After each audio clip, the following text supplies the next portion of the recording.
आज हम आपको श्री सुमित्रानंदन पंत जी के व्यक्तित्व एवं कृतित्व के बारे में बताएंगे।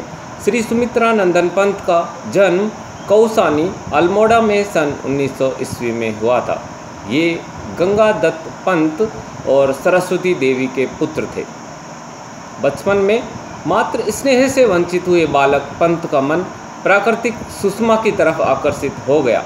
वाराणसी से हाई स्कूल परीक्षा उत्तीर्ण करने के उपरांत वे महाविद्यालय में दाखिल हुए, परंतु उसी समय असहयोग आंदोलन हो जाने के कारण वे महाविद्यालय से बाहर आ गए और साहित्य साधना में लीन हो गए।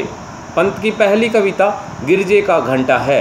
उनकी अन्य काव्य रचनाएं उच्छ्वास, ग्रंथि, वीणा, पल्लव, गुंजन, युगांत, युगवाणी, ग्राम्या, स्वर्ण किरण, स्वर्णधूलि, उत्तरा, अंतिमा, लोकायतन, चिदंबरा, पतझर एक भाव क्रांति, गीत हंस, शंख ध्वनि, शशि की तरी, पौ फटने से पहले इत्यादि हैं।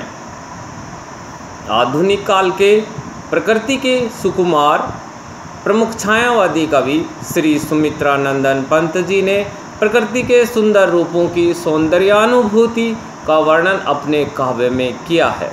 उन्होंने पुरानी काव्य पद्धति के विरुद्ध प्रतिक्रिया की और चित्रमयी भाषा, लाक्षणिक वैचित्र, प्रस्तुत विधान आदि का प्रयोग किया। कवि ने सौंदर्य भावना को व्यापक करके मंगल भावना के रूप में परिणत कर दिया था। इन्होंने वर्तमान जगत में सामाजिक व्यवस्था के संबंध में प्रचलित जितने भी वाद आंदोलन उठे हैं सबका समावेश कर दिया था।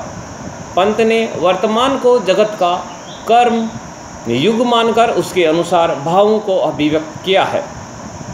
पंत जी ने लोक व्यवस्था के रूप में समाजवाद को और व्यक्तिगत व्यवस्था के लिए गांधीवाद की वाणी को मुखर किया था।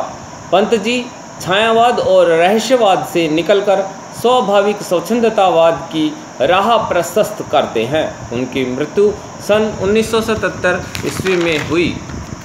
उनके जो संकलित अंश हमारी पाठ्यपुस्तक में हैं वो इस प्रकार से हैं। पाठ्यपुस्तक में सुमित्रानंदन पंत की 2 कविताओं को स्थान प्राप्त हुआ है। पहली कविता का शीर्षक है भारत माता और दूसरी का शीर्षक है पावस ऋतु में पर्वत प्रदेश।